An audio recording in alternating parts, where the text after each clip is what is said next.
Good afternoon, everybody. My name is Carl. I'm a recovery coach here at Cap Recovery. This is our family meeting for the day. Um, There's a topic I picked, and it says, "How can we improve our attitudes as human beings and as a family?" So I think any given day we need an attitude adjustment, especially I do. So let's hop into it. You probably heard the saying, "Attitude is everything." But really, what is the attitude, and how does it affect us? Attitude describes the way we think or feel about something or someone. It compromises a viewpoint, an outlook, or a perspective that typically affects a person's behavior. Attitude affects how you treat other people and how you look at life, how you respond to challenges, and often whether you succeed or fail an innovator. Attitude affects your relationships, your health, your self-image, and your self-confidence. Attitude is everything because attitude really matters in recovery and in life in general. One thing I always say, sometimes we have to watch what we say, but we have to watch how we say things too. So if we say things with an attitude, or and sometimes we don't even be aware of it. Sometimes we don't even mean to come off that way, right?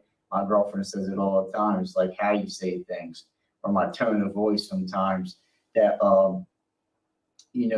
I can come off not so nice, right? So I have to be better with that. I think any given day, that can arise, so I just have to be conscious, I have to be aware. And, if I do come off a certain type of way, I can always apologize. Um, but attitude is very important, especially in recovery, especially it talks about just in life in general, especially in the family. All right. Where do attitudes come from? It's a good question. Attitudes originate from our beliefs, those ingrained ideas that we take for granted as being truth. Our beliefs live deep within the subconscious part of our minds, where countless ideas, assumptions, and preconceived notions that we collected and developed over lifetime have been sorted and stored away. Beliefs provide us with a built-in mechanism for quickly making decisions because they offer a sense of century, and but sometimes these truths are not as accurate as we imagine. I'm sorry. Most of our beliefs were programmed in our brains at an early age. By age 6, a child's brain has cataloged enough ideas and perceptions to create a blueprint of how to perceive themselves in the world. This blueprint becomes the child's belief system, and unless these beliefs are later constantly reevaluated and updated, which too often does not happen, they remain assumptive, assumptive, assumptive truths. Attitudes then demonstrate or express to the world the content and meaning of these innermost beliefs. Attitudes and beliefs they are built upon affect not only our thinking and behavior, but our many other important aspects of our lives as well. And I think I always go back to um, just in life in general, but especially in recovery, is like the way we're brought up. It always starts, I think, from the home, from our parents. As a kid, and what we're taught. And that doesn't always mean the case, but I think if we're, because we talked about our belief system. So if we're growing up a certain type of way, and our belief system is a certain type of way, and the older we get, and it talks about reevaluating while we get older. Because if we don't reevaluate it and we're in stuff, it talks about being ingrained with certain things, our attitude can be, some type of normalcy to us, and we're not even aware of it, because we're brought up that way, it's not always the case, but like most cases is like, I think it always stems from at a younger age, and the older we get and the things we're not aware of and things we got to be aware of. Life is a journey. It's a learning process, right? But we definitely have to reevaluate our morals and values, and so we don't have these types of negative attitudes. All right. So, how attitude affects your health? Oh, it affects your health too, huh? One of the most important reasons to concern yourself with the idea of attitude can to be possibly consider improving yours. If need be, is that attitude can make a real and profound difference in your health. Right. In a 2016 Harvard Health Publishing Women's Health Watch blog, Dr. Laura Kawasaki, yeah, sounds about right. Kawasaki, professor of social and behavioral sciences at Harvard Kane School of the Public Health, stated that having a positive outlook on attitude or attitudes defined as a sense of optimism and purpose seems to be predictive of health outcomes. She also found that emotionally vital characterized by enthusiasm, hopefulness, engagement in life, and the ability to face life stressors with emotional balance is associated with a substantial reduced risk of heart attack and stroke. Hmm. So I think what I'm gonna interpret is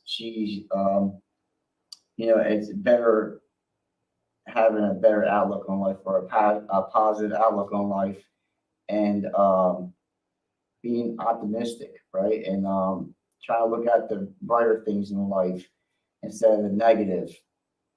And it can help with, I think for sure, with stress, anxiety, and because if we're just putting negative stuff in there or acting a certain way or attitude's no good, and we're always seeing the worst in things, you know what I mean? It's not too good on your health. It's not good on your heart. It's not good on the mind.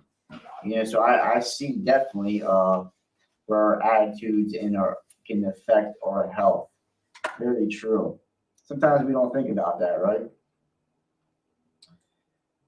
And how attitude affects recovery. An addiction to affecting health attitude can significantly affect your chances for recovery success. Recovery requires motivation. Motivation is more than a desire for an outcome and includes additional elements such as a confidence in your ability and the intention to maintain the desire for success. Over a long period in recovery, motivation also requires an ongoing decision to prioritize the goals, such as sustained absence every day.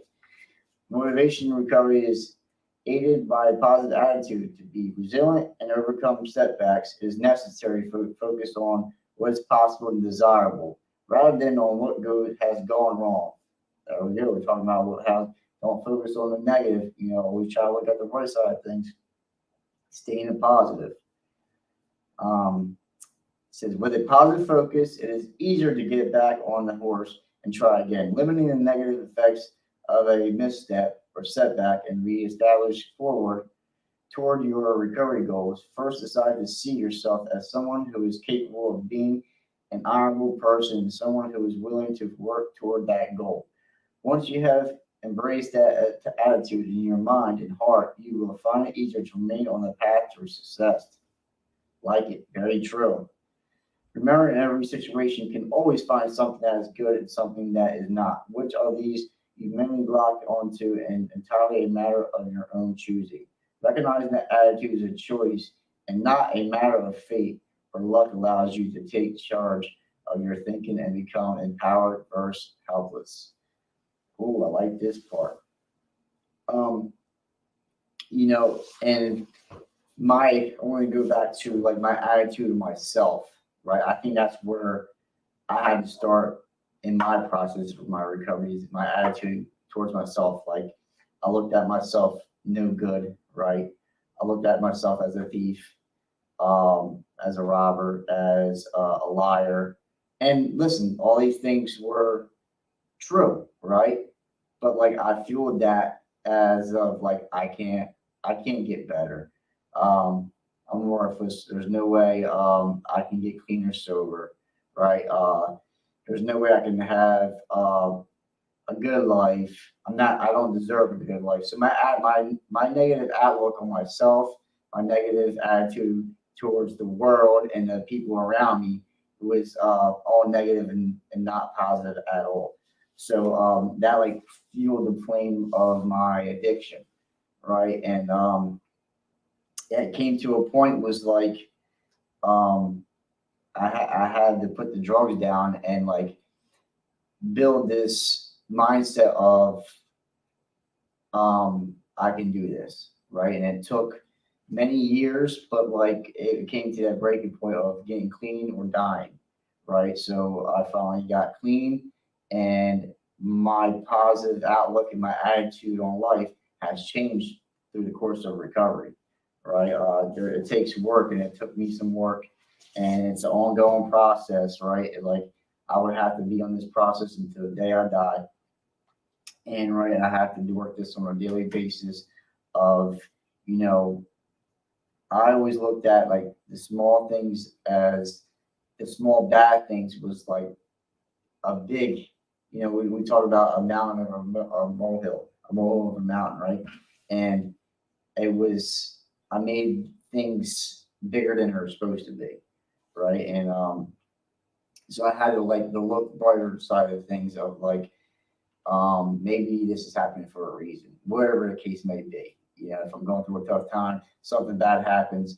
I learned is like stay in the moment, stay in position, and like things will pass.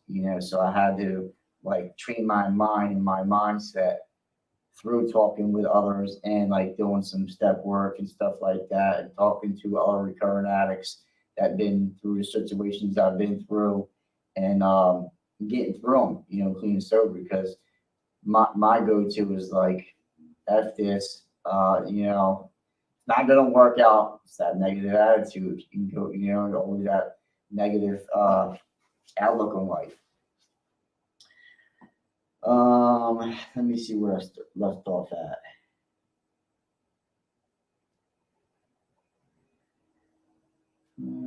Attitude next. Let's go to the next one.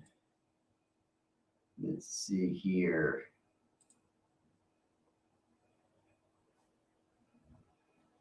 How attitudes affect recovery. An addiction affecting health attitude can significantly affect your chances for recovery. Let me go to the next one. I think I just read that. All right. Attitudes for successful recovery. Sometimes the attitudes like choosing to view situations from a positive perspective can increase your chances of recovery success. Here and a few more to consider. All right, here's two of them. Choosing honesty. As I noted in the article, the changing perceptions of yourself. We're just talking about that.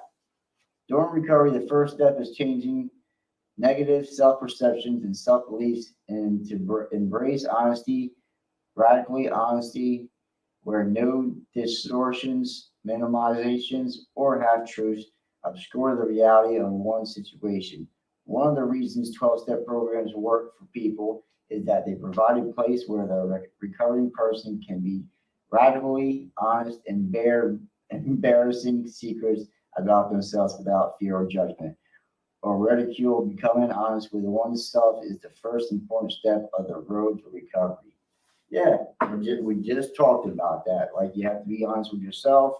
You have to look at yourself in the mirror, and you have to self-assessment. You have to evaluate your attitude. You have to evaluate the attitude of yourself to people around you, the world around you. That it takes work, and it talks about 12-step program, whatever pathway that choose for you. I choose the 12-step program. If you have to find a higher power, right? I have a higher power, which I choose to call God. There's different multiple pathways to recovery. There's NAAA, there's Al-Anon, there's a whole bunch of support groups. I think that not just in recovery, I just think in life in general, everybody in life needs support. That's a given. It's just what it looks like for you. What's your pathway look like? Because everybody's pathway ain't the same, and that's great as well. As long as we, it's funny, my supervisor Mike, he talks about I care about the destination. Where are we going? Find a solution. Where are we going? That's what matters. And I agree with that. We'll go to having an open mind. Being willing to try different approaches is important because there is no one size fits all recovery program. Such as AA, NA, and other 12-step programs work for many people, but they are not for everyone. Some people do better in structured inpatient or partial inpatient rehab program. Cognitive behavioral therapy techniques work for many, while alternative treatments such as acupuncture, biofeedback, or yoga may provide more stress relief and craving controls for others. Find programs and therapists that work for you, even if they are different from what you anticipated. See, we were just talking about that too. Sometimes we need outside help. Sometimes we need counseling. Sometimes we need therapy. We need family counseling, family therapy. That's all good stuff. You can't be ashamed of your pathway. Sometimes medications needed. Certain. We have to find what works. That's what it takes time. It's a process for sure. Now you can't get discouraged. You can't let a bump in a road, let you fall off the road. We have to keep going no matter what life throws us, because life throws us all kinds of stuff. That's why we build some coping skills. That's why we build some some awareness, right? We have to work on some things to be aware of the things that we're doing, or sometimes we don't even, I touched on it earlier, not even aware. So we have to adjust the attitudes and find out what's really going with us and find out what the root is. We'll go to the next. Learning from the past. Experience is often the best teacher. Look back and reflect on how you previously coped with a difficult situation. Your own experience or that of a trusted support person or sponsor may provide you with insight to help solve a current dilemma. If you can be adaptable and can remain flexible, you can respond to challenges with wisdom and insight rather than reacting. Habit and old patterns to them. So I like how that just reacting. So we have to stop and think. I talked about the pause button. I have to pause and rethink some things before I react, or before I say something. Because a lot of times, the first thing I think is not good, right? So I have to stop and think before I talk. And that's where the attitude adjustment comes into play. I have to, because if I just come out to the mouth, and my attitude is not going to be too good. So I have to stop, think. Sometimes I have to pray, and maybe sometimes talk to, like it talks about my sponsor, or talk about a trusted person, a counseling therapist, before I do anything or say anything. So it's very important to think before you say, and ask somebody. If you really don't know, we always ask for help. And the last one here, practicing gratitude. Describes attaining serenity and gratitude as two of the most characteristic markers of success in the NA program, AA program, stating that gratitude and serenity are two sides of the same golden coin of sobriety. By choosing to have a positive attitude and to feel gratitude, you create a mindset that strongly supports recovery success. It talks about practicing gratitude. I always say, being grateful for the little things, being grateful for the things I do have, and being grateful for the things I don't have. Everything's not for everybody, and sometimes we have to watch what we wish for, because sometimes we get them and we don't know how to obtain them. I've seen that many times. So I always try to think as like in God's time, right? Today, for me, just me, material things don't mean anything. They're nice to have. I like to have my peace. I like to have my serenity. I like to adjust my attitude when I can. I have a choice today. I have a choice the way I want to act or I don't want to act. So that sense of freedom is what my aim is for today. So this is a great article. Um, so that was our family meeting for the day. Like I said, my name is Carl, I'm a recovery coach at Capital Recovery. And we'll see you next time.